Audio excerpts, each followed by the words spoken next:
আসসালামু আলাইকুম ওয়ারাহমাতুল্লাহি ওয়াবারাকাতুহু। প্রিয় বালিয়াডাঙ্গি ইসলামিক টিভি শ্রোতা ও বন্ধুরা, আশা করি আপনারা ভালো আছেন। আজকে যে গল্পটি আপনারা শুনতে যাচ্ছেন, গল্পটির নাম হচ্ছে বড়লোকের অহংকারী মেয়ে যখন এতিম ছেলের বউ। আর আমি আছি আপনাদের সঙ্গে মোহাম্মদ লুবান। এডিট পরিচালনায় রয়েছেন মঞ্জুর আলম, আর গল্পটি লিখেছেন নামহীন লেখক।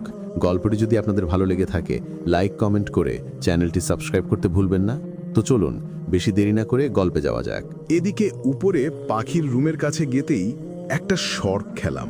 কে জানি হাতটা টান দিয়ে রুমে ঢুকিয়ে নিল। এদিকে মেয়েটার দিকে তাকাতেই দেখি পাখি, তুমি অমন করে ভেতরে নিয়ে আসলে কেন আমায়? এই বলে দরজার দিকে রওনা দিতেই, রাজ, তুমি যদি রুম থেকে বাহির হও তাহলে আমি চিল্লানি দিব। তুমি কেন বুঝো না? কলেজে কত বুঝিয়েছি ইশারায়। এই বলে এসে জড়িয়ে ধরল পাখি। হঠাৎ দেখি মেয়েটা ছোট বাচ্চার মতো আঁকড়ে ধরে আছে, মনে হচ্ছে আমি হারিয়ে যাব। এদিকে ওকে ছাড়িয়ে বললাম, কেন বুঝছো না? তুমি আমার বেস্ট একটা ফ্রেন্ড, এছাড়া অন্য কিছুই ভাবি নাই। কি মনে করো একটা সম্পর্কের সমান বোধ আছে? আমি কিছু বুঝতে চাই না, আমি শুধু জানি আমি তোমাকে ভালোবাসি।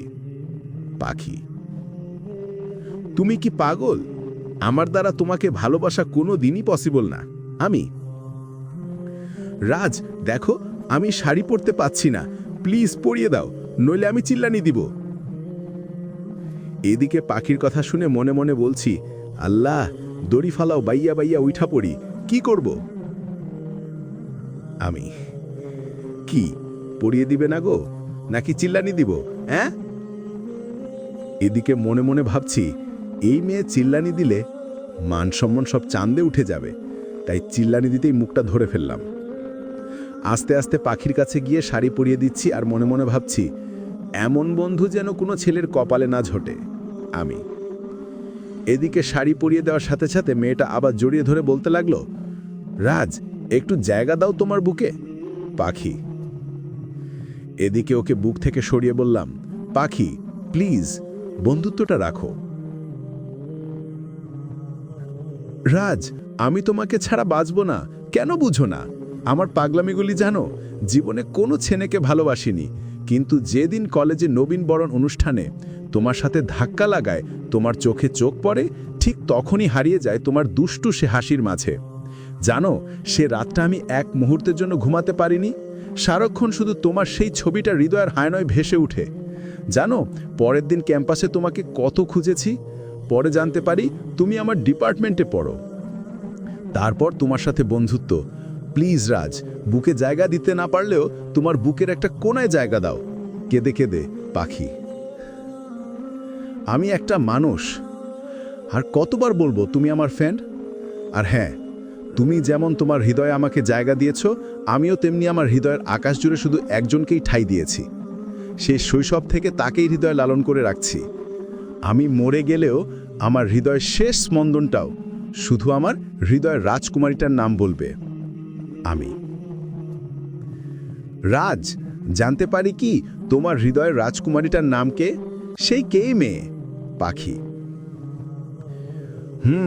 সে হচ্ছে আমার হৃদয়ের রাজকুমারী কথা, আমার শৈশবের খেলার সাথী। আমি যখন মা বাবাকে হারিয়ে নিঃস্ব হয়ে পড়ি, তখন কথা আমাকে খাইয়ে দিয়েছে। জানো, ওর সাথে স্কুলে গেতাম, সবাই এটিম বলে আমার সাথে কথা বলতো না, তাই একটা কৃষ্ণচূড়া গাছের নিচে বসে কাঁদতাম। আর আমার কান্না দেখে কথাও কান্না করতো আমার জন্য। সে অন্য ছেলেদের সাথে কথা বলতো না। একসাথে ছোটাছুটি করা, শেউলি ফুলের মালা গেঁথে একে অপরকে পরাতাম। আমরা সবসময় জামাই বউ খেতাম। কিন্তু একদিন কথার সাথে ঝগড়া করে তানিয়া নামে পাশের বাসার একটা মেয়ের সাথে বউ জামাই খেলতে দেখে তানিয়াকে কথা গিয়ে একটা থাপ্পড় দিয়ে কাঁদতে কাঁদতে বাসায় এসে পড়ে। ওই কথা, কান্না করো না প্লিজ। কান্না করব না কি করব? এর সব কিছু দেখার আগে আল্লাহ আমাকে বাঁচায় রাখলো কেন? যাও তানিয়ার কাছে যাও, আমার কাছে কেন? আমি তোমার কেউ হলে তুমি তানিয়ার সাথে বউ জামাই খেলতে? কান্না করতে করতে কথাগুলো বলো। কথা, আচ্ছা সরি কথা, আর কখনো হবে না, সরি তো। আমি, রাজ, তানিয়া কি আমার চেয়ে সুন্দরী? কথা, হঠাৎ এমন কথা কেন? আমি, প্লিজ বলো না, বলো প্লিজ রাজ। আমি, আমার রাজকুমারীটাই সুন্দর, ওই তো পেতন। কথা, হইছে, আর বলতে হবে না। আর যদি পেত্তিন সাথে কথা বলতে দেখি তাহলে লবণ খেয়ে সুসাইড করব, বলে দিলাম। ওই পেত্তিন মেয়ের কব বড় সাহস তোমার সাথে বৌজামাই খেলে। কথা, হা, লবণ খেলে কেউ মরে নাকি? কি বলছো তুমি? শোনো না, আশিক ভাইয়ের মা বলে যে আগে যদি জানতো এত ফাজিল হবে তাহলে ছোটবেলায় লবণ খাইয়ে মেরে ফেলতো।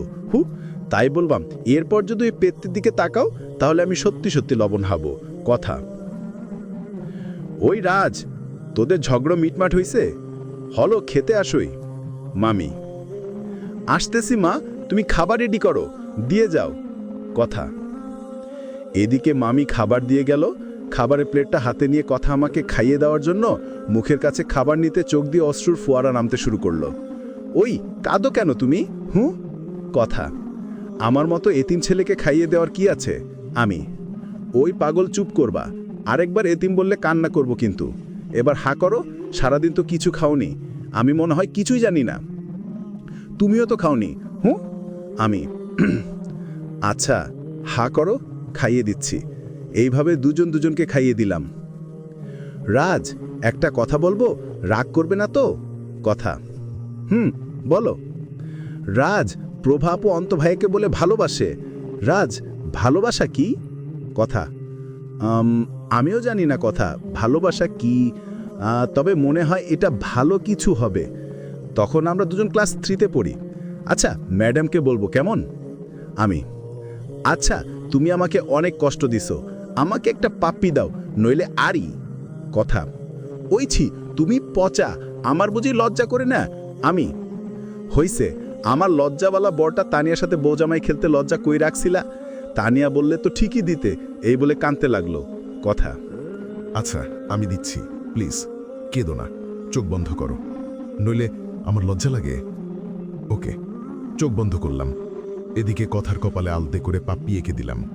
ভালোই কাটতেছিল দিনগুলো। স্কুল ফাঁকি দিয়ে নদীর পাড়ে ঘুরতে যাওয়া, নীলদিঘির পাশ থেকে কদম ফুল পেড়ে কথাকে দেওয়া, সবই স্বপ্নের মতো চলতেছিল। কিন্তু যখনই ক্লাস 5-এ উঠলাম তখনই জীবনে নেমে আসলো ভয়ানক এক দুঃস্বপ্ন। সাজানো স্বপ্নগুলো যেন হারিয়ে যেতে চাইছে। কথাকে তার মামা নিতে আসছে বিদেশে থেকে লেখাপড়া করানোর জন্যে। এদিকে কথা যেতে চাচ্ছে না, কিন্তু মামা আর মামি বলল, মা, কথা চিরদিনের জন্য তো যাবে না, লেখাপড়া শেষ হলেই এসে পড়বে। এদিকে কথা আজ সন্ধ্যায় চলে যাবে, তাই সকালে উঠে না খেয়ে পুকুর পাড়ের সেই কদম ফুল গাছটার নিচে বসে আছি। হঠাৎ কে জানি পাশে বসে আছে মনে হলো, তাই ঘুরে তাকাতেই দেখি কথা। এখানে আসছো কেন? আমি, কেন এমন করে না খেয়ে পুকুর পাড়ে বসে আছো? কথা, না, এমনি ভাল লাগছে না, তো তাই বসে আছি, প্রকৃতি দেখছি। দেখ কথা, কদম ফুলের কি সুগন্ধ বের হয়েছে। আমি, সত্যি রাজ, মিস করবো এইসব। আচ্ছা রাজ, আমি চলে গেলে আমার ভুলে যাবে না তো? কেঁদে কেঁদে বলল কথা।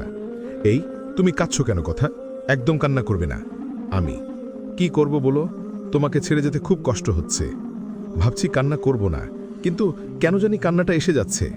কথা, একটা এতিম ছেলের জন্য কেন কান্না করো? আমি, আরেকবার এতিম ছেলে বললে সত্যি আমি মরে যাব রাজ, প্লিজ এমন বলো না। কথা, আচ্ছা আর মরার কথা বলবো না, কেমন? আমি, আচ্ছা রাজ, আমি চলে গেলে একদম কান্না করবে না, বলো আমায় কখনো ভুলে যাবে না? কথা, না না, কখনোই ভুলবো না তোমায়, প্রমিস। আমি, রাজ, একটা কথা বলবো? কথা, বলো। আমি, রাজ, আমায় মাথা ছুঁয়ে প্রমিস করো কখনো কোনো মেয়েকে ভালোবাসবে না। আমি চলে গেলে কখনো ওই তানিয়া ফানিয়ার সাথে কথা বলবা না, ওইভাবে কখনো বউ জামাই খেলবে না। আমার হাতটা তার মাথায় রেখে কেঁদে কেঁদে বলল, আচ্ছা রাজকুমারী, কখনো কাউকে ভালোবাসবো না, তুমি ছাড়া, কথা দিলাম, তোমার মাথা ছুঁয়ে। আমি, আচ্ছা চলো, খাবে চলো, মা বলল তুমি সকাল না খেয়ে এখানে বসে আছে। কথা, চলো, এই বলে পুকুর পাড় থেকে বাসায় চলে আসলাম। এদিকে কথা খাবারের প্লেটটা এনে খাবার হাতে নিয়ে বলতেছে, রাজ হা করো। আমি, কেন, না খাইয়ে দিলে হয় না? রাজ হা করবে তুমি, না আমি কান্না করব? তুমি জানো না আমি চলে যাচ্ছি, আর কখনো তোমাকে খাইয়ে দিতে পারবো না, প্লিজ হা করো। এভাবে খাওয়া শেষ করে রুমে একা শুয়ে শুয়ে কাঁদছি বালিশের নিচে মুখটা নিয়ে, আর মনে মনে ভাবছি ছোটবেলায় মা বাবাকে হারিয়ে একটা খেলার সাথী পেয়েছিলাম, কিন্তু আজ সেও দূরে চলে যাচ্ছে। রাজ, রাজ তুমি কাঁদছো কেন? কথা, কই না তো, কাঁদছি না তো। আমি, কি মনে করো আমি কিছু বুঝি না? কথা, কি করব বলো, তুমি তো চলে যাবে, তাই মনটা খারাপ লাগছে। আমি, পাগল, আমি কি সারা জীবনের জন্য চলে যাব? তোমাদের সাথে তো কন্ট্যাক্ট হবেই। কথা, আচ্ছা কখন যাবে তুমি? আমি, এই তো একটু পরে যাব। রাজ, এই যে এটা নাও। কথা, পায়েল, কেন দিচ্ছ কথা? যখন আমি থাকব তখন এই পাইলটাকে দেখবে, তাহলে মনে হবে আমি তোমার কাছেই আছি। এটার সাথে কথা বললে আমার সাথে কথা বলা হবে, এটাকে সবসময় সাথে রাখবে। কথা, জানো পাখি, আজ পর্যন্ত প্রতি রাতে পায়েলটার সাথে কথা বলি, ঝগড়া করি, তাই আমার দ্বারা আর কাউকে ভালোবাসা সম্ভব নয়। আর প্লিজ আর কখনো এমন করবে না। প্রেম ভালোবাসা এটা স্বর্গীয়, কাউকে ভালোবেসলেই যে তাকে পেতে হবে এমন নয়। তুমি যথেষ্ট সুন্দরী, আমার চেয়ে ভালো কাউকে পাবে। এদিকে পাখি আমার কথাগুলো শুনে কেঁদে ফেলল। রাজ, তুমি কথাকে এত ভালোবাসো? সরি রাজ, আমার ভুল হয়ে গেছে, তবে আমার ভালোবাসা চিরকাল তোমার জন্যই রবে। আচ্ছা চলো, অনুষ্ঠানে লেট হয়ে যাচ্ছে। এই বলে পাখি আর আমি অনুষ্ঠান চলে গেলাম। আজকের পাখি আর সেই দিনের পাখির মাঝে আকাশ পাতাল ব্যবধান। যে মেয়েটা তুমি ছাড়া কখনো কথা বলতো না, সারাক্ষণ দুষ্টুমি করত, আজ সেই পাখিটাই কেমন স্রোতহীন নদীর মতো হয়ে গেছে। স্যার কি ভাবছেন মন করে? পাখি, না কিছু না। আচ্ছা কেমন আছো তুমি? আমি, জি স্যার ভালো, আপনি? পাখি, এই তো ভালোই আছি। কেন, কথা শুনে মনে হচ্ছে ভালো নেই আপনি? কিন্তু ছোটবেলায় খেলার সাথী কথাকে জীবনসাথী হিসেবে পাওয়ার পরও যদি খারাপ থাকেন তাহলে কেমন হবে? পাখি, তুমি এত কিছু জানো কেমনে? আমি, যাকে হৃদয়ে জায়গা দিয়েছিলাম তার বিয়ের কথাটা জানবো না? পাখি, আচ্ছা বাদ দাও তো ওইসব বিষয়। আমি, আচ্ছা বাদ দিলাম। কেমন চলছে বৈবাহিক জীবন তোমার? পাখি, অনেক ভালো। এই বলে অফিসের একটা জরুরি ফাইলের কাজ শেষ করে বাসায় রওনা দিলাম। অফিস থেকে বাসায় আসতেই নিউ মার্কেট মোড়ে জেমে পড়ে যায়। হঠাৎ, স্যার, ভাইয়া একটা ফুলের মালা নেন না। নেন স্যার। পিছন দিকে তাকাতেই দেখি একটা ছোট মেয়ে, বয়স আনুমানিক 7 হবে, কয়েকটা ফুলের মালা হাতে নিয়ে বিক্রি করতেছে। তাই বললাম, আপু এগুলো কি ফুলের মালা? আমি, স্যার এগুলো শেউলি ফুলের মালা। নেন স্যার, ম্যাডামকে দিবেন। মেয়েটা, হঠাৎ মেয়েটার কাছে শেউলি ফুলের নাম শুনে হারিয়ে গেলাম শৈশবে। রাজ, বড় হয়ে আমি যখন তোমার বউ হব, প্রতিদিন আমি অভিমান করে থাকব, আর তুমি আমার অভিমান ভাঙাতে অফিস শেষে নিউ মার্কেট মোড় থেকে শেউলি ফুলের মালা নিয়ে এসে চুপি চুপি আমার এলো কেশে পরিয়ে দিবে। বলো এনে দিবে না? কথা, এসব ভাবতেই চোখের কোণে অশ্রু এসে ভিড় জমায়। স্যার কাঁদছেন কেন? স্যার আপনার পায়ে পড়ি, একটা ফুল নেন না প্লিজ। মেয়েটা, না চোখেতে ময়লা গেছে মনে হয়। আচ্ছা তুমি ছোট হয়ে ফুল বিক্রি করছো কেন? আমি, স্যার ছোটবেলায় বাবা অ্যাক্সিডেন্টে মারা যায়, মা একটা বাসায় কাজ করে সংসার চালায়, পাড়ায় একটা স্কুলে পড়ি, কিন্তু 1 সপ্তাহ ধরে মা অসুস্থ, ওষুধ কেনার টাকা নাই, তাই মাকে বাঁচাতে ফুল বিক্রি করতে আসছি স্যার। ওষুধ না কিনতে পারলে মাকে বাঁচাতে পারবো না। এই বলে মেয়েটা পায়ে ধরতে আসলো। এই কি করছো? ওঠো আর একটা ফুলের মালা দাও কেমন? এই বলে একটা ফুলের মালা নিয়ে মেয়েটার হাতে 1000 টাকা দিয়ে বললাম, ধরো নাও। আমি, স্যার 20 টাকা দেন, এত টাকা তো ভাঙতি নেই আমার কাছে। মেয়েটা, আচ্ছা শোন, আমি তোমাকে 1000 টাকাই দিয়েছি, রেখে দাও কেমন? তোমার নাম মা অসুস্থ, মাকে নিয়ে ডাক্তার দেখাব। আমি, স্যার আমি আপনার টাকাটা নিতে পারবো না। শোন, আমি তোমার ভাইয়া হলে টাকাটা নিতে না। আমি, হঠাৎ দেখি মেয়েটা জড়িয়ে ধরে কান্না করে বলতেছে, সত্যি সত্যি তুমি আমার ভাইয়া? আজ থেকে তোমাকে ভাইয়া বলে রাখবো আপু। আচ্ছা শোন আপু, তোমার ভাইকে প্রতিদিন মালা দেবে কেমন? আর শোন, প্রতিদিন স্কুলে যেতে হবে কেমন? আর এই যে আমার ঠিকানা, যদি কোনো বিপদে পড়ো বড় ভাইয়ের কাছে যাবে। মেয়েটা, ভাইয়া তোমার মতো ভাই পাওয়া সত্যি অনেক ভাগ্যের ব্যাপার। আচ্ছা ভাইয়া আসি। কেঁদে কেঁদে মেয়েটা, ভাইয়ার সামনে বোন কি কাঁদে কখনো? আর আপু তোমার নাম কি? আমি, ভাইয়া আমি জিম। আর ভাইয়া খুশিতে কেঁদে দিছি। জিম, আচ্ছা আর কখনো ভাইটার সামনে কাঁদবে না, তাহলে ভাইয়াটাও কেঁদে দিবে বলে দিলাম। আমি, আচ্ছা ভাইয়া কাঁদবো আমি, এখন আসি, মাকে ডাক্তারের কাছে নিতে হবে।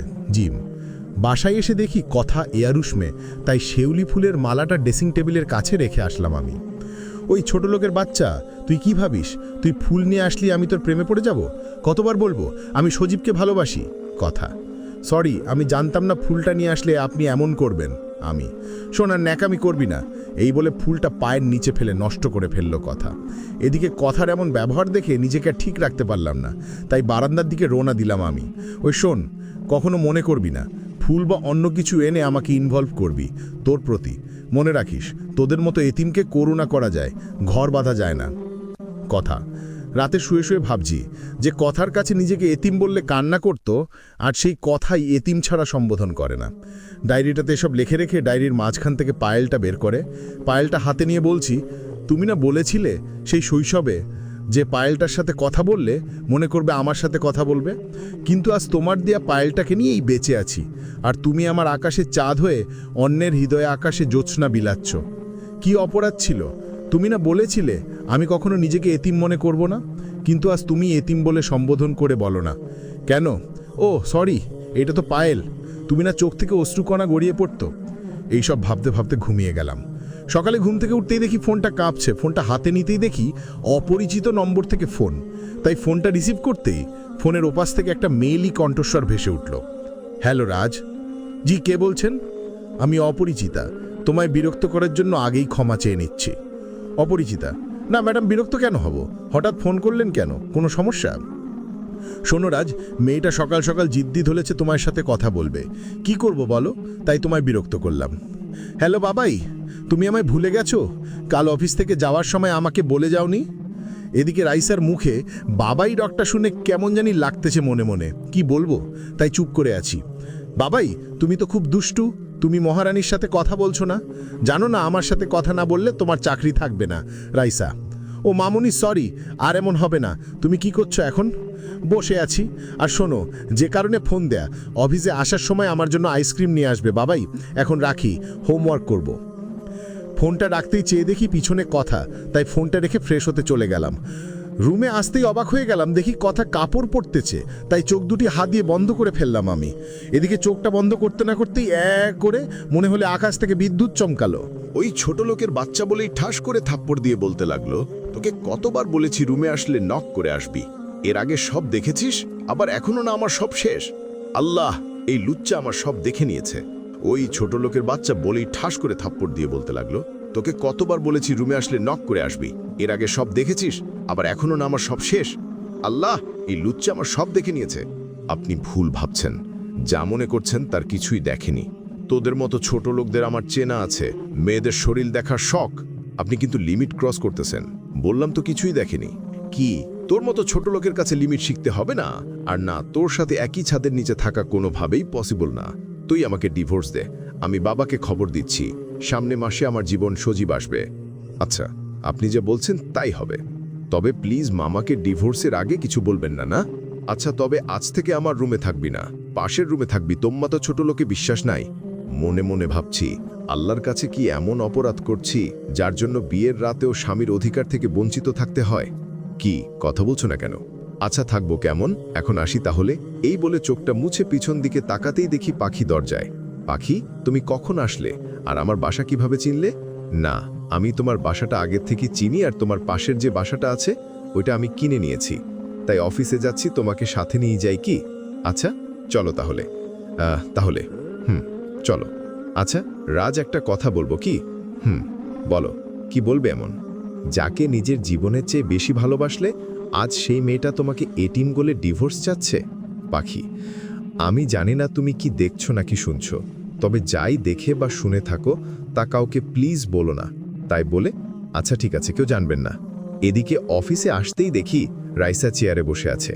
বাবাই বাবাই, তুমি লেট করে আসলে কেন? আর আমার আইসক্রিম কই? না নিয়ে আসলে তোমার সাথে কথা নেই। মহারানী ভিক্টোরিয়া, এই যে নাও তোমার আইসক্রিম। রাজ, তোমার সাথে কিছু কথা আছে। অপরিচিতা: জি ম্যাডাম, বলেন। মা, রাইসা তুমি তোমার পাখি আন্টির সাথে খেলো কেমন? শোনো রাজ, আমি জানো তুমি বিরক্ত বোধ করতেছে। আমার মেয়েটা তোমাকে সারাক্ষণ জ্বালায়, তোমাকে বাবাই ডাকে। কি বলবো বলো, জীবনে তার বাবাকে দেখেনি তো, তাই জানো আমার মেয়েটা কারোর সাথেই তেমন কথা বলতো না, কিন্তু অফিসে তোমাকে দেখার পর মেয়েটা কথা বলতে শিখেছে, মেয়েটা হাসতে শিখেছে। আর আমার মেয়ের জন্য তোমার কাছে ক্ষমা চেয়ে নিচ্ছি। না ম্যাডাম, কি বলছেন আপনি এইসব? আচ্ছা ম্যাডাম, আপনাকে একটা কথা জিজ্ঞেস করব? বলো ম্যাডাম। রাইসার বাবার কি হয়েছে বলবেন একটু? আচ্ছা শোনো তাহলে, আমার আর রিয়াদের বিয়েটা হয় অ্যারেঞ্জ ম্যারেজ। খুব ভালোই চলছিল দিনগুলো। এরই মাঝে আমাদের ঘরে নতুন মেহমানের আবির্ভাব ঘটে। মনে হচ্ছিল পৃথিবীর সব সুখ যেন আমাদের দুয়ারে এসে কারা নাড়ছিল। কিন্তু সুখ যে চিরস্থায়ী নয়। যেদিন রাইসা পৃথিবীতে আসবে সেদিন রিয়াদ আমেরিকা থেকে ব্যবসা সংক্রান্ত একটা কাজ শেষ করে বাড়ি ফিরছিল, কিন্তু ভাগ্যের কি নির্মম পরিহাস, 972 জন যাত্রীসহ বিমানটা নিখোঁজ হয়ে যায়। জানো, রিয়াদের মুখটা পর্যন্ত দেখতে পারেনি। আমার মেয়েটা তার জন্মদিনে তার সবচেয়ে বড় আপনজন হারায়, এসব বলতে গিয়ে ম্যাডাম কেঁদে ফেলল। সরি ম্যাডাম, আপনার কাছে আমার জানতে চাওয়াটা ঠিক হয়নি। না রাজ, সেটা আমার ভাগ্যে ছিল। জানো রাজ, তুমিও অনেক বড় মনের মানুষ। তুমি যে সেদিন একটা ফুলওয়ালা মেয়েকে বোনের মর্যাদা দিলে, সত্যি বলার মতো কিছু নাই। না ম্যাডাম, তেমন কিছু না। আচ্ছা, এই তো রাইসা মামুনি, তুমি কোথায় থেকে আসলা? জি বাবাই, আমি লুকোচুরি খেলছি অফিসের সবার সাথে। এই বলে দৌড়ে কুলে আসার জন্য আসতেই পড়ে গেল মাথা ঘুরিয়ে রাইসা। এদিকে রাইসার পড়ে যাওয়া দেখে ম্যাডাম দৌড়ে রাইসার কাছে গেল। মা, মা কথা বল, মা কথা বল, এই বলে ডাকছে রাইসাকে।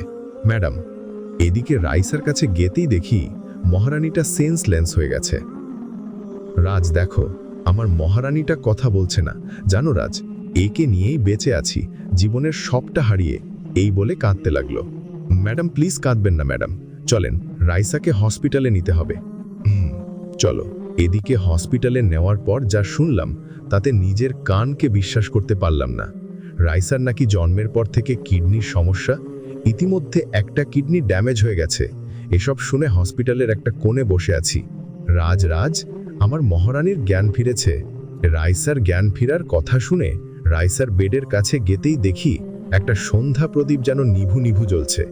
কি সুন্দর মায়াবী মুখটা কাছে গেতেই, বাবাই তুমি আসছো, বসো তো মামুনির কাছে। রাইসার কথা শুনে কি বলবো কিছু বুঝতে পারছি না। বাবাই তুমি না পচা, বললাম না পাশে বসতে। এই তো পাশে বসছি। এই বলে ম্যাডাম পাশে বসতেই দেখি ম্যাডাম কেমন জানি করুণ দৃষ্টিতে তাকালো। জানি না এই করুণ দৃষ্টির মাঝে কি রহস্য লুকায়িত আছে। কত সুন্দর লাগছে বাবাইয়ের মামাকে। মা, তুমি এখন ঘুমাও কেমন? মম্মা, আমার না এখানে থাকতে ভালো লাগে না, চলো মা বাসায় যাই। মহারানী, তোমাকে নিয়ে যাব তো। বাবাই, তুমি মাকে বকা দিবে? আমার না এখানে আসতে ভালো লাগে না, তাও মা প্রতি মাসেই এখানে নিয়ে আসে, আচ্ছা করে বকা দিয়ে দাও তো। মহারানী, এখন একটু ঘুমাও কেমন, আমি তোমার মোমকে আচ্ছা করে বকা দিচ্ছি। মনে থাকে যেন, আমি আর এখানে আসবো না, ভালো লাগে না এখানে আসতে। ম্যাডাম, আপনাকে একটা কথা বলবো। কি বলবেন বলেন রাজ। ডাক্তার যা বলল রাইসাকে নিয়ে, তা কি সত্যি? হ্যাঁ রাজ, তুমি যা জেনেছ সবই সত্যি। রাইসা যেদিন জন্মগ্রহণ করে সেদিনই তার বাবাকে হারায়। এতটা মন্দ ভাগ্য নিয়ে সে পৃথিবীতে এসেছে, তাই তোমাকে যখন বাবাই বলে কিছু বলতে পারি না। ওর এই পাগলামির জন্য আমি আবারও ক্ষমা চেয়ে নিচ্ছি। কি করব বলেন, বাবাকে দেখেনি তো, তাই হয়তো এমন করে মেয়েটা। না ম্যাডাম, কি বলছেন? সরি কেন বলেন? আসলে রাইসার দুষ্টামিগুলো খুব মিস করি, তাহলেও সমাজে কেমন দেখায়। আচ্ছা ম্যাডাম, বাদ দেন ওইসব বিষয়। শুনেন, রাইসারই সমস্যায় ভুগছে কতদিন ধরে, এর কোনো সমাধান নাই। জানো রাজ, রাইসার যখন 1 বছর, তখন একদিন রাতে গান শোনাচ্ছিলাম রাইসাকে ঘুম পাড়ানোর জন্য। একসময় রাইসা বলে উঠল, মা, বাবাই কোথায়? আমি কিছু না ভেবে পেয়েই বললাম, মামুনি, তোমার বাবাই তারাদের দেশে গেছে। মামুনি, তারাদের দেশ কি খুব সুন্দর, যার জন্য তোমাকে আর আমাকে রেখে সেখানে গিয়েছে? হ্যাঁ না মা, তারাদের দেশে যাওয়ার কথা বলবে না কেমন আমার লক্ষ্মী মামুনি। মা, আমি যদি সত্যি বাবার মতো তারার দেশে চলে যাই, তখন তুমি কাঁদবে না তো? জানো রাজ, তখন মেয়ের এমন কথা শুনে অনেক কেঁদেছি। মেয়েটাকে বুকে নিয়ে আর বলছি, না মা, তোকে কোথাও যেতে দিব না। হঠাৎ, মা, আমার না পেটে বাম সাইডে খুব ব্যথা করছে, মা, আমার খুব কষ্ট হচ্ছে। মামুনি, কি হয়েছে তোমায়? বলো। মামুনি, আমার না পেটে বাম দিকে খুব ব্যথা করছে। এই বলে প্রথমবার সেন্সলেস হয়ে যায় রাইসা। কি করব, তখনই বাবাকে সাথে নিয়ে রাইসাকে হসপিটালে অ্যাডমিট করাই। ডাক্তার কিছু টেস্ট দেয়। 3 দিন পর রিপোর্ট আসে, আমার মহারানীটার নাকি একটি কিডনি ড্যামেজ হয়ে গেছে। ডাক্তারের মুখের কথাটা শোনার সাথে সাথে কালবৈশাখীর ঝড়ের মতো সব উলটপালট হয়ে গেল। জানুরাজ, রাইসার রক্তের গ্রুপ ও নেগেটিভ, আর এই রক্তের গ্রুপ শতকরা 3 জনের। কত জায়গায় খুঁজেছি একটা কিডনি, কিন্তু কোথাও পাইনি জানো। ডাক্তারাজ বলেছে 3 মাসের মাঝে যদি কিডনি প্রতিস্থাপন না করা যায় তাহলে আমার মহারানীটা আকাশের একটি সন্ধ্যা তারা হয়ে যাবে। এই বলে কাঁদতে লাগলো অপরিচিতা। ম্যাডাম, প্লিজ কাঁদবেন না। বল, কি করব আমি? চোখের সামনে নিজের মেয়ের মৃত্যু দেখব, তার মরার দিন গুনব? বলো। না ম্যাডাম, এইসব বাজে কথা বলবেন না তো। রাইসের কিছুই হবে না। জানো রাজ, সব কিছু হারিয়ে শুধু রাইসাকে নিয়ে বেঁচে আছি। রাইসার যদি কিছু হয়ে যায় আমি সত্যি মারা যাব, কারণ রাইসাই যে আমার বেঁচে থাকার শেষ অবলম্বন। ম্যাডাম, আল্লাহ তাআলার রহমতে রাইসার কিছুই হবে না। চলেন, ডাক্তারকে বলে রাইসাকে নিয়ে বাসায় চলে যাবেন। চলো রাজ। বাবাই, তুমি আসছো? চলো, আমরা আর এখানেও থাকবো না, কেমন? হঠাৎ ডাক্তার এসে বলল, আমাকে? আপনি রোগীর কি হন? আমার পাশেই ম্যাডাম দাঁড়িয়ে আছে, তাই কি বলবো ভাবতে পারছি না। হঠাৎ রাইসা বলে উঠল, কি আপনার একটু বুদ্ধি নেই? উনি আমার বাবাই, আর সাথে আমার মামুনি। আপনি যে কি করে ডাক্তার হয়েছেন? আচ্ছা, আপনি তো নকল করে পরীক্ষা দেননি, তাই না? এদিকে রাইসার কথা শুনে সবাই হেসে দিল। রাইসাকে নিয়ে ম্যাডাম বাসায় চলে গেল। এদিকে ঘড়ির দিকে পাকিয়ে দেখি রাত 11টা বাজে। তাই বাসায় এসে কয়েকবার কলিং বেল চাপলাম। এই যে ছোট লোক, তোর কি কমন সেন্স নাই? রাত কয়টা বাজে এখন? কি নেশা করে আসলি নাকি? দেখে তো তাই মনে হচ্ছে। মনে রাখবি, এরপর দেরি করে আসলে বাইরে রাত কাটাতে হবে। কথা। এদিকে কথার মুখে এমন কথা শুনে তার ওই রাগী মুখটার দিকে একবার এক পলক ফেলে পাশের রিমটায় গিয়ে শুয়ে পড়লাম। সকাল সকাল দেখি ফোনটা বাজছে। ক্রিং ক্রিং ক্রিং। কি করব?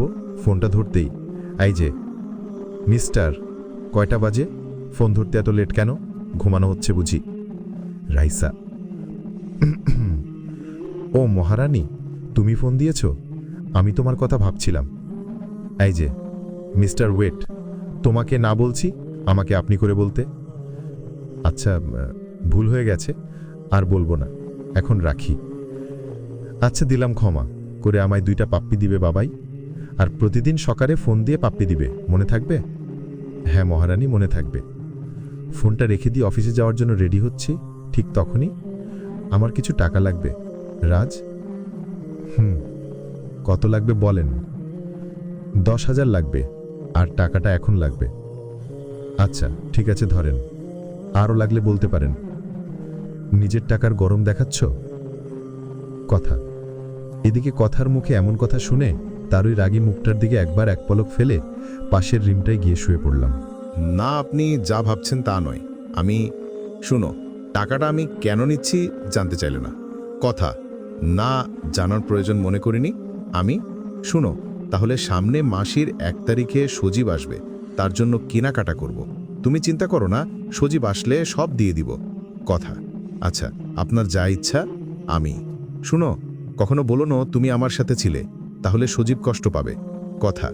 আচ্ছা, আপনি চিন্তা কইরেন না, এতিম তো কাউকে কিছু দিতে না পারলেও কারো স্বপ্ন কেড়ে নিতে পারি না আমি। তোর মতো একটা এতিমের জন্যই আমার সাজানো স্বপ্নগুলো এলোমেলো হয়ে গেছে। কথা। আচ্ছা, আমার অফিসের লেট হয়ে যাচ্ছে, পিছন দিকে ঘুরতেই একটা শর্ট খেলাম। শুনো, তাহলে সামনে মাসের 1 তারিখে সজীব আসবে, তার জন্য কেনাকাটা করব। তুমি চিন্তা করো না, সজীব আসলে সব দিয়ে দিব। কথা। আচ্ছা, আপনার যা ইচ্ছা। আমি। শুনো, কখনো বলো না তুমি আমার সাথে ছিলে, তাহলে সজীব কষ্ট পাবে। কথা। আচ্ছা, আপনি চিন্তা করেন না, এতিম তো কাউকে কিছু দিতে না পারলেও কারো স্বপ্ন কেড়ে নিতে পারি না আমি। তোর মতো একটা এতিমের জন্যই আমার সাজানো স্বপ্নগুলো এলোমেলো হয়ে গেছে। কথা। আচ্ছা, আমার অফিসে লেট হয়ে যাচ্ছে, পিছন দিকে ঘুরতেই একটা শর্ট খেলাম। চেয়ে দেখি একটা জলপরি যেন নীল শাড়িতে পৃথিবীতে অবতরণ করেছে। আসলে নীল শাড়িতে পাখিকে এর আগেই দেখেছি, তবে আজকে মনে হচ্ছে একটা মায়াকাননী তার মায়া ভরা ছলছল আঁখি নিয়ে চেয়ে রয়েছে আমার দিকে। রাজ, কি দেখছো এমন করে? পাখি না, হঠাৎ শাড়ি পরলে তো তাই। আমি কেউ তো আর আগের মতো শাড়ি পরিয়ে দেয় না, তাই কষ্ট হলেও আজ শাড়ি পরে আসলাম। পাখি, হঠাৎ শাড়ি পরিয়ে দেওয়ার কথা শুনে মনে পড়ে গেল কলেজ অনুষ্ঠানের কথা, যেদিন পাখি জিদ ধরেছিল তাকে শাড়ি পরিয়ে দেওয়ার জন্য। এটা ভেবে মনে মনে হাসছি আমি। কি রাজ, অমনভাবে চুপ হয়ে গেলে কেন? না, শাড়িতে তোমাকে সুন্দর লাগছে। আমি, ও ও রাজ, সত্যি বলছো? অনেকটা কৌতূহলী হয়ে। পাখি, এই যে মিস্টার রাজ আর মিসেস পাখি, এইটা একটা বাসা, কোনো পার্ক নয়, বুঝলেন? প্রেমালাপ করেন তার জন্য পার্ক আছে। কথা, ভাবি কি বলছেন এসব আপনি? পাখি, যা বলছি সবই ঠিকই বলছি। আর হ্যাঁ, আপনাকে কিভাবে সাহস হয় ভাবি ডাকতে? কথা, আপনাকে না রাজ বিয়ে করেছে? পাখি, বিয়ে করলেই কি মন পাওয়া যায়? আর রাজের মতো এদিনকে করুণা করা যায়, স্বামী ভাবা যায় না? কথা, কি বলছেন আপনি? না একটা মেয়ে এইসব কেমনে বলতেছেন? পাখি, শুনেন মিস পাখি, এইটা আমার ব্যক্তিগত বিষয়, আর এ বিষয়ে তোমার মতো থার্ড ক্লাস মেয়ে যেন নাক না গলায়। কথা, চলো তো পাখি, তোমাকে না বলছিলাম আমার বাসায় না আসতে? আমি, চলো। পাখি, এদিকে কথার দিকে চেয়ে দেখি, মনে হচ্ছে রাগে সাপের মতো ফুলছে। এদিকে অফিসে এসে অফিসের একটা গুরুত্বপূর্ণ ফাইলের কাজ করছি। হঠাৎ এমন সময় পিয়ন এসে বলল, স্যার, এমডি ম্যাডাম আপনাকে ডাকছে।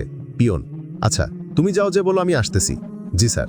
পিয়ন, এদিকে অফিসের গুরুত্বপূর্ণ একটা ফাইলের কাজটা শেষ করে, ম্যাডাম আসবো? আমি, হ্যাঁ রাজ আসো। অপরিচিতা, জি madam, sit down please. Madam, thanks. Madam, কি জন্য ডেকেছেন? আমি, আচ্ছা রাজ, আমি কি তোমার সাথে ব্যক্তিগত কিছু কথা শেয়ার করতে পারি, তুমি যদি কিছু না মনে করো? অপরিচিতা, জি ম্যাডাম, কিছু বলার থাকলে বলতে পারেন। আমি, জানো রাজ, কালকে তোমাকে অনেক কষ্ট দিছি, রাইসাকে নিয়ে অনেক কষ্ট হয়েছে তোমার, সেজন্য আগেই ক্ষমা চেয়ে নিচ্ছি। অপরিচিতা, কি বলছেন ম্যাডাম? কেন আমি বিরক্তি বোধ করব? ওই যদি আমার মেয়ে হতো তাহলে? আমি, এদিকে মেয়ের কথা শুনে ম্যাডাম কেমন জানি করুণ চোখে তাকালো। আচ্ছা, আমরা দুজন সমবয়সী, তাই তুমি আমাকে তুমি করে বলতে পারে। অপরিচিতা, ম্যাডাম, আপনি তো মালিক আর আমি কর্মচারী। আমি, সবচেয়ে বড় পরিচয় আমরা মানুষ। আচ্ছা রাজ, আজ থেকে আমরা ফ্রেন্ড, আর আমি মনে করি একটা প্রতিষ্ঠানের উন্নতির জন্য মালিক আর কর্মচারীর বন্ধুত্ব সুলভ সম্পর্ক থাকা প্রয়োজন। অপরিচিতা, আচ্ছা ম্যাডাম। আমি, আবারও ম্যাডাম বলতেছো? অপরিচিতা, আচ্ছা সরি অপরিচিতা। আমি, ঠিক আছে। আচ্ছা রাজ, লাঞ্চটা আমরা একসাথে করব। কেমন, মহারানী আসতেছে বলল, ওর বাবার সাথে লাঞ্চ করবে।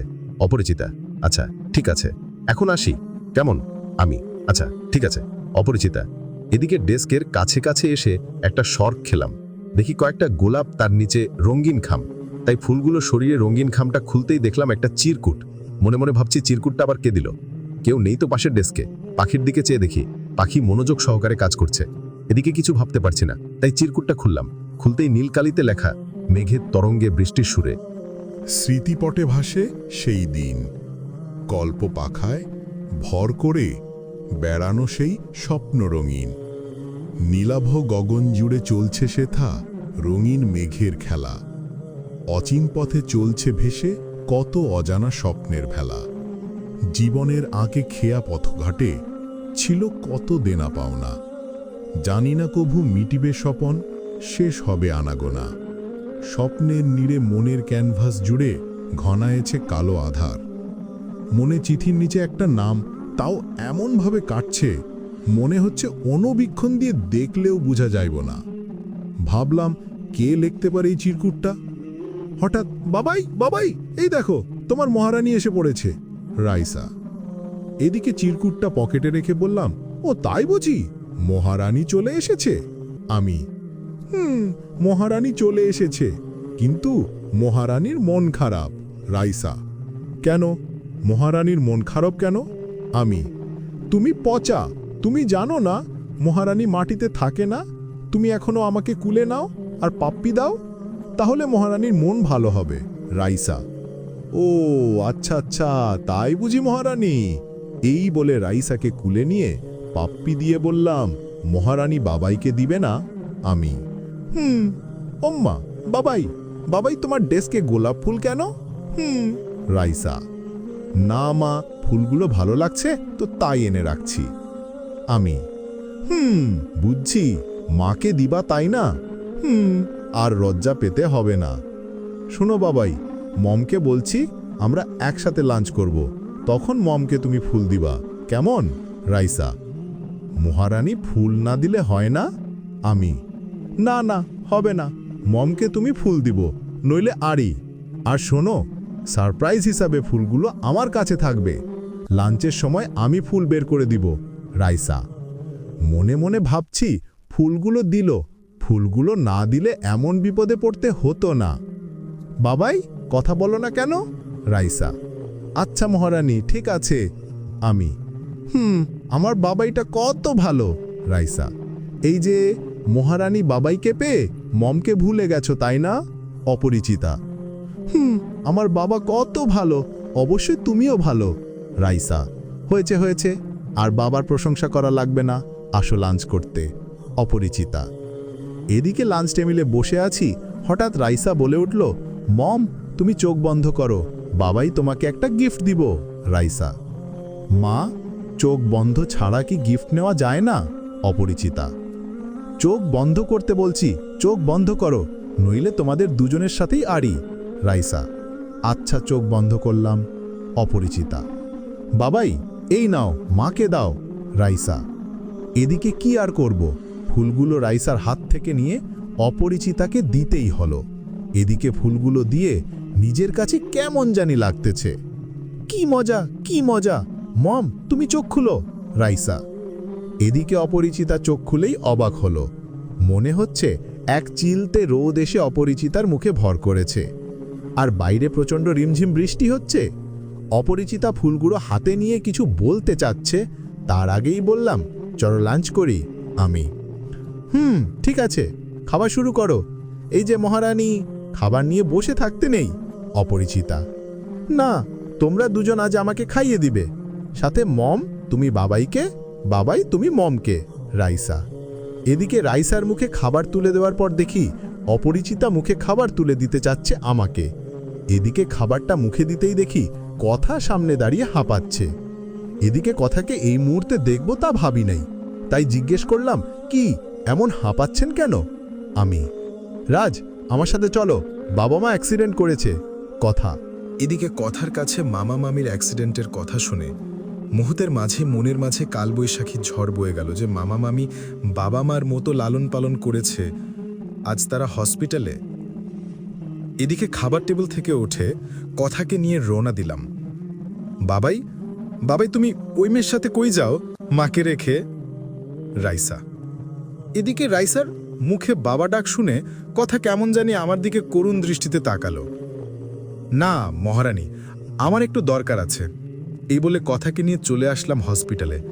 এসে দেখি মামা মামির তেমন কিছু হয়নি, তাই তাদের জন্য ফলমূল কিনে দিয়ে অফিসের একটা মিটিংয়ে অ্যাটেন্ড করার জন্য কথাকে রেখে অফিসে চলে আসলাম। এদিকে অফিসের মিটিং শেষ করে যখনই বের হব তখনই পাখি বলল, স্যার আমাকে নিয়ে যাবেন না? পাখি চলো, না নিয়ে যাবার কি আছে? আমি না তা বলছি না, তবে তোমাকে না আজ খুব সুন্দর লাগছে। পাখি আচ্ছা, এত প্রশংসা না করে চলো। আমি তোমাকে একটা কথা বলবো। পাখি বলো, কি বললা? আমি চলো না আজকে নদীর ধারে যাই। পাখি না, আজকে অনেক টেনশনে আছি, অন্য দিন। আমি তোমার বন্ধু হিসেবে যেতে চাই, প্লিজ চলো না। পাখি আচ্ছা ঠিক আছে, বলে চলো। আমি জানো রাজ, খুশিতে আমায় তোমাকে জড়িয়ে ধরতে ইচ্ছে করছে। পাখি করো না, করছো কে? কথাটা বলতে না বলতেই জড়িয়ে ধরছে, কি আজীব। ওই তোমার লজ্জা শরম কিছুই নাই, রাস্তায় সবাই কেমন করে চেয়ে আছে। পিছন দিকে তাকাতেই দেখি কথা মামামানিকে বাসায় নিয়ে যাচ্ছে। মনে মনে ভাবলাম দেখে ফেললো নাকি, আর পাখিটাও কেমন সবার সামনে রাস্তায়। আমি কি বললা? লাজ শরম মানে আমি কি অন্য ছেলেকে ধরছি নাকি যে লজ্জা শরম পাবো, আর লোকে দেখলে কি হব? পাখি তাই বলে এমন ভাবে, আগের স্বভাব যায় না। জানো না আমার একটা রাজকুমারী আছে, আমার সমস্ত ভালোবাসা তার জন্য। আমি জানি, কথায় কথা বলতেছে যে কিনা এতিম ছাড়া কথা বলে না, সে আবার রাজকুমারী, চরিত্র ঠিক আছে কিনা সন্দেহ। পাখি ঠাস, তোমার কিভাবে সাহস হয় আমার স্ত্রীর সম্পর্কে বাজে কথা বলার? আমি কেন, আরো মারো একটা। কেন মারলে? তোমাকে আমি ভালোবাসি, বুঝলা? এই বলে জড়িয়ে ধরল। পাখি পাখি কেন বুঝো না, তোমাকে ভালোবাসা কোনোভাবেই সম্ভব নয়। আমার মনের আকাশটাতে শুধু একজনের বিচরণ, আর কাউকে স্থান দেয়া যাবে না। আমি তো তোমার পায়ের নিচে স্থান পেতে চাই কথার দেওয়া কষ্টগুলো ভুলিয়ে দিতে। দিবে কি একটু ঠাই? শোনো, তুমি কি চাও তোমার সাথে আমার বন্ধুত্বটা নষ্ট হোক? যদি না চাও আর কখনো ভালোবাসার কথা বলবা না। এই কথা বলে বাসায় চলে আসলাম। হ্যালো সজীব বাবু, আমি আর পারতেছি না। তুমি কোন দিন আসবে? তুমি কি আমায় একটু ভালোবাসো না? আমাকে কি একটু মিস করো না? আমি লুচ্চা হয়ে এতিম ছেলেটার সাথে আর থাকতে পারছি না। বাবুনি, আমি জানি তোমার কষ্ট হচ্ছে। কি করব বলো, আস্তে আস্তে আরো 15 দিন লাগবে। যেন এখানে থাকতে আমারও খুব কষ্ট হচ্ছে। প্রতিনিয়ত মিস করছি আমার বাবুনিটাকে, মিস করছি। আর শুনো, যত তাড়াতাড়ি পারো ওই কি জানি নাম রাত ছেলেটাকে ডিভোর্স দিবা, কেমন? ওকে বাবুনি, রাখি এখন। Miss you too. এদিকে রুমে আসতেই, জানিস তো, তোকে একটু হলেও ভালো ভাবতাম, কিন্তু তুই যে এতটা লুচ্চা আগে জানতাম না। বিয়ে করছিস, বউ আছে, সাথে এত কিউট একটা বাচ্চা, তাও কেন তুই আমাকে বিয়ে করলি? বাবাকে বলে দিলেই তো পারতি। তুই আমার দেহ চাস, এই নে, লুচ্চা যা করার কর। জন্মের ঠিক নাই মনে দেয়, নইলে বউ রেখে, অত সুন্দর বাচ্চা রেখে কি অন্যজনকে বিয়ে করে? বন্ধ করুন আপনার ওই দেহ, আমার প্রয়োজন নেই। কি ভাবেন নিজেকে? সিনেমায় নায়িকা? তাহলে ভুল। আরে আপনার চেয়ে রাস্তার মেয়েও ভালো আছে। হা হা, যার জন্মের ঠিক নেই এতিম, সে আবার নীতি কথা বলে। ওই মেয়েটা তোকে বাবাই বলে ডাকলো কেন? অনেক বলছেন, শোনেন তাহলে। রাইসা আমার মেয়ে, বুঝলেন? আর অপরিচিতা আপনার চেয়ে অনেক ভালো। তা ওকে বিয়ে করছিস? আর আমি খারাপ তো আমাকে কেন বিয়ে করছিস? তোর জন্য, শুধু তোর জন্য, তোর মতো একটা এতিমের জন্য সজীবকে হারিয়ে ফেলতে চলেছি। জানিস সজীব কত ভালো? আমার সব জেনেও আমাকে বিয়ে করবে। তুই আমাকে আগামী 15 দিনের মাঝে ডিভোর্স দিবি। আর একটা বার বাজে কথা বলবেন না। আগে জানতাম আল্লাহর পবিত্র কালামের জোরে নাকি প্রেমহীন জীবনেও নাকি বসন্তের হাওয়া বয়। আর আপনি বিয়ের রাতে আমাকে ডিভোর্স দিতে বলেছেন। একটা রাত পরীকেও বিয়ে করলে হয়তো তার মুখেও কথাটা বলতে বাঁচত। ও, আমি তো ভুলেই গেছিলাম, আপনি সজীবকে ভালোবাসেন। শোনেন, যে পর্যন্ত ডিভোর্স না হচ্ছে ততক্ষণ পর্যন্ত আপনি আমার স্ত্রী। ঠাস ঠাস ঠাস। তোর কিভাবে সাহস হয় আমাকে স্ত্রী ভাবতে? আর শোন, সজীবকে ভালোবাসি, কিন্তু ও আমাকে স্পর্শ পর্যন্ত করতে পারেনি। আর শোন, তোর মতো এতিম আমার পায়ের জুতোর সমান। আর হ্যাঁ, আজকে দেখলাম প্রকাশ্য দিনের বেলায় তুই পাখি নামে একটা মেয়েকে জড়িয়ে ধরে আছিস, তারপরও অন্যকে রাস্তার মেয়ে বলিস। শোন, আমি তো ছায়াতেও দেখতে চাই না। এদিকে কথায় চর করে মাথাটা নিচের দিকে নিয়ে মনে মনে ভাবছি, তাই তো, আমার মতো একটা এতিম ছেলে কথার মতো লন্ডন পড়ালেখা করা মেয়ের সাথে যাই কেমনে? কি ভাবছিস এতিম, ছোট লোক? শোন, কখনো আমার বেডরুমে আসবি না, তোকে দেখলে আমার ঘৃণা লাগে। আচ্ছা ঠিক আছে, আপনি যাই বলবেন তাই হবে। আর হ্যাঁ, ডিভোর্সটাও পেয়ে যাবেন। এ বলে রুমে চলে আসলাম। রাতে ডায়েরিটাতে আজকের ঘটে যাওয়া ঘটনাগুলো লিখলাম। হঠাৎ ডায়েরির মাঝখান থেকে নূপুর বের হতেই মনের মাঝে কেমন জানি ঝড় বয়ে গেল। মনে পড়ে গেল সেই দিনের কথা। রাজ, আমি তো চলে যাচ্ছি, এই নাও নূপুর, এটা সবসময় সাথে রাখবা। মনে হবে তোমার কথা তোমার সাথেই আছে। কথা। শুয়ে শুয়ে কথাগুলো ভাবতে ভাবতে দু চোখ দিয়ে অশ্রুর ফোয়ারা নামতে শুরু করলো। নূপুরটাকে বুকের কাছে রেখে বলতেছি, কি অপরাধ করেছি আমি, যার জন্য তুমি আমাকে কষ্ট দিচ্ছ? কেন বুঝতেছ? তুমি আমার সাদা মেঘের বেলা, তুমি আমার দিঘির জলের পদ্ম, তুমি আমার স্বপ্ন সাধনা। কিন্তু আজ সেগুলি স্বপ্নের মতো। আর তোকেই বা কি বলছি, তুই তো আমার কথা না, তার দেওয়া একটা নূপুর, আমার শেষ সম্বল। এসব ভাবতে ভাবতে কখন যে ঘুমিয়ে পড়েছি মনেই নেই। আমি সকালে ঘুম থেকে উঠতেই দেখি 11টা মিস কল। তাই কল ব্যাক দিতেই, হ্যালো, কে ফোন দিয়েছেন? রং নাম্বার বলে রেখে দিল রাইসা। তাই আবার ফোন দিলাম, মহারানী ভুল হয়ে গেছে, দেখো আমি কান ধরেছি। সত্যিই তোমার বাবাইটা পচা? রাইসা, বাবাই তুমি কান ধরো না, কারণ তুমি কান ধরলে তো আর দেখতে পাবো না। আর হ্যাঁ বাবাই, তুমি সত্যিই অনেক ভালো, আর কখনো পচা বলবে না। রাইসা, আচ্ছা ঠিক আছে, আর হবে না। কেমন, এখন রাখি মহারানী? আমি, শোনো, আমাদের বাসায় এসে আজ লাঞ্চ করবে কেমন, নইলে আমি খাবো না কেমন, মমকে বলে রাখছি বাবা। রাইসা, আচ্ছা মহারানী ঠিক আছে বলে ফোনটা রেখে অফিসের জন্য রেডি হয়ে মনে মনে ভাবছি, আজ হঠাৎ কথায় কি হলো? দরজা লক করা। একবার ভাবলাম ডাক দিব না, কিন্তু কেন জানি কয়েকবার ডাকার পরও কোনো কথা আসছে না ভেতর থেকে। তাই আমার কাছে ডুপ্লিকেট চাবি দিয়ে লক খুলতেই দেখি কথা বিছানা থেকে নিচে পড়ে আছে। তাই দৌড়ে গিয়ে বিছানায় তুলতেই সময় কথার গায়ে হাত পড়তেই দেখি জ্বরে গা পুড়ে যাচ্ছে। এদিকে প্রচণ্ড জ্বরে কথা সেন্সলেস হয়ে গেছে। তাই কি করব, বিছানায় তুলে মাথায় পানি দিলাম, তাও দেখছি কথার জ্ঞান ফিরেনি। কিছু না ভেবে পেরে একটা অ্যাম্বুলেন্স করে হসপিটালে নিয়ে গেলাম। এদিকে জ্বর 104 ডিগ্রি আপ হয়ে গেছে। ডক্টর বলল কথাকে কয়েকদিন হসপিটালে থাকতে হবে। এদিকে কথাকে ইমার্জেন্সি বিভাগে ভর্তি করা হয়েছে শুনলাম। কালকে নাকি কথাকে কেবিনে দিয়ে যাবে। এই যে মিস্টার, আপনি পেশেন্টের কি লাগেন? ডক্টর, জি আমি ওনার। কথাটা বলতে গলাটা ধরে এলো। কি বলছেন না যে, কি লাগেন পেশেন্টের? ডক্টর, জি আমি ওনার হাজব্যান্ড। শুনেন, এই ওষুধগুলো বাহিরে আছে, একটু জলদি নিয়ে আসেন। এই বলে প্রেসক্রিপশন ধরিয়ে দিল ডক্টর। ডক্টরের কাছ থেকে প্রেসক্রিপশনটা নিয়ে বাহিরে থেকে ওষুধগুলো নিয়ে একটা ডক্টরের কাছে দিলাম। আমি, শুনেন রাজ, আপনার স্ত্রীকে কেবিনে রিলিজ করা হয়েছে, আপনি এখন যেতে পারেন আপনার স্ত্রীর কাছে। ডক্টর, এদিকে ডক্টরের কথা শুনে কথার বেডের কাছে গেতেই দেখি একটা পূর্ণিমা চাঁদে যেন গ্রহণ লেগেছে। চাঁদটি যেন তার সমস্ত জ্যোৎস্না হারিয়ে কেমন মায়াবী লাগতেছে কথাকে।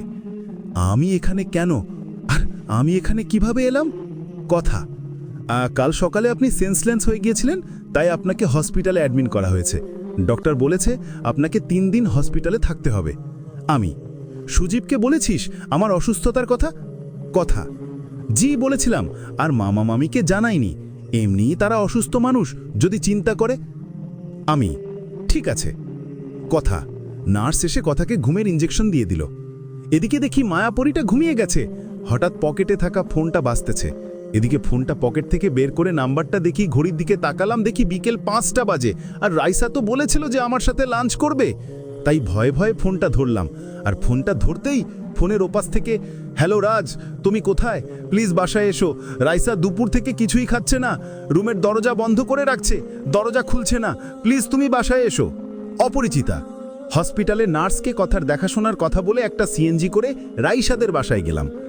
বাবা রাজ, কেমন আছো? অপরিচিতার বাবা, জি ভালো আছো, আপনি কেমন আছেন? এই যে এটা অফিস নয় কেমন, আর আমাকে আঙ্কেল বলে ডেকো, তাহলেই খুশি হব। অপরিচিতার বাবা, জি আঙ্কেল। শোনো রাজ, বুড়িটা রাগ করেছে, দেখো তো বুড়িটার রাগ ভাঙাতে পারো কিনা। অপরিচিতার বাবা, জি আঙ্কেল আমি দেখছি।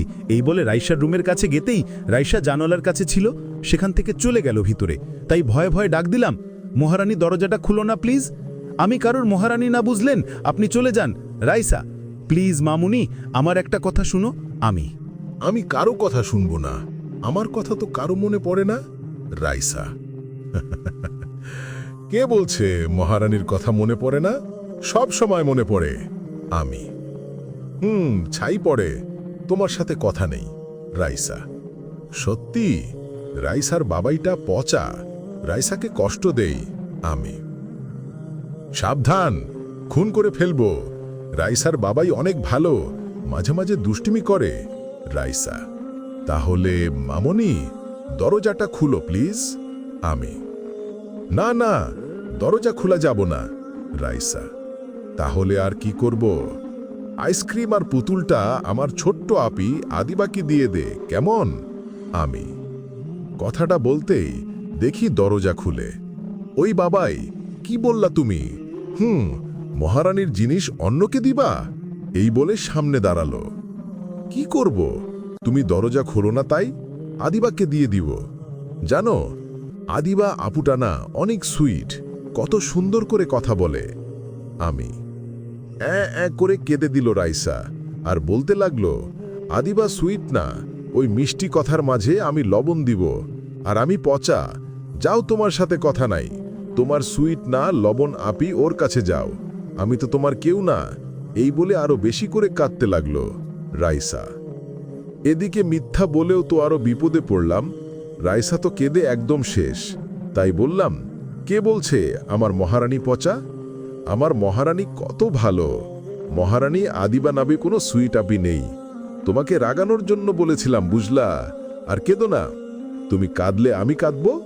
আমি, না বাবাই, তুমি কাঁদবা না, কেমন? আর আমি অভিমান করব না। তুমি আমাকে কষ্ট দিবা না, বলো, প্রমিস করো। যদি আমাকে কষ্ট দাও তাহলে ওই নীল আকাশের সন্ধ্যা তারা হয়ে যাব। বলো বাবাই, আমাকে কষ্ট দিবা না?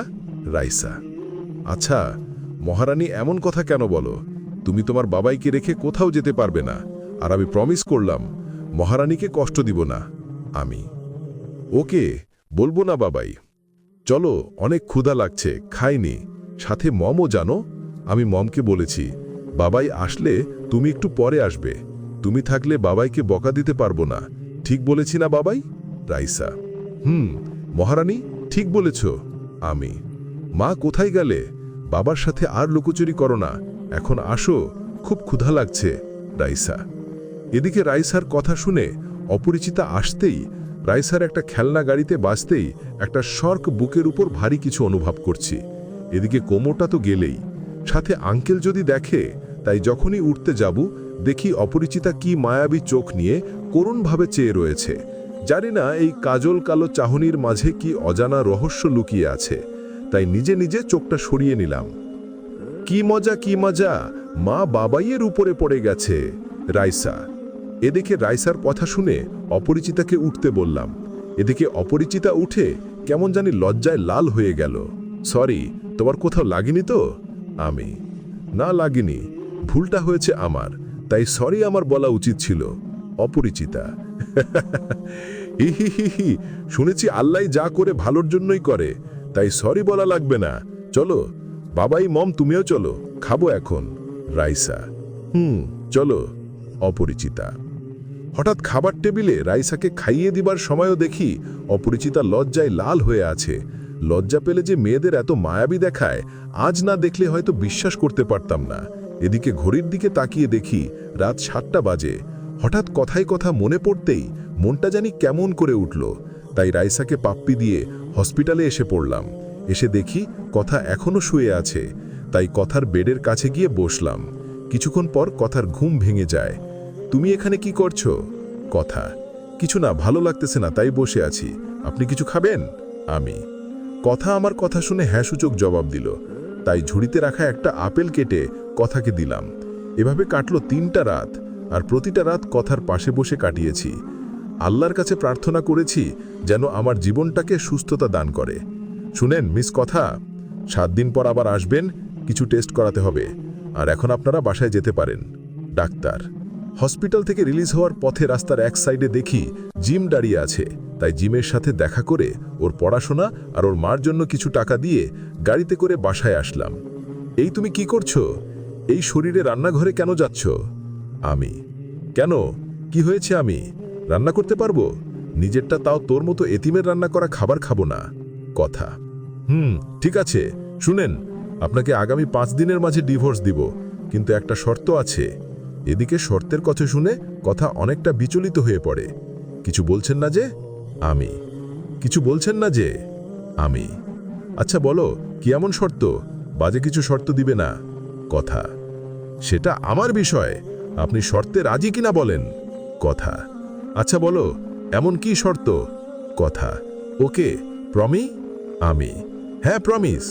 কথা খুব বেশি কিছু না, এই 5টা দিন তুমি আমার সাথে স্ত্রীর মতো ব্যবহার করবে। কথা কি বলছিস তুই? তোর মতো এতিমের সাথে রাত কাটানো আমার সম্ভব নয়।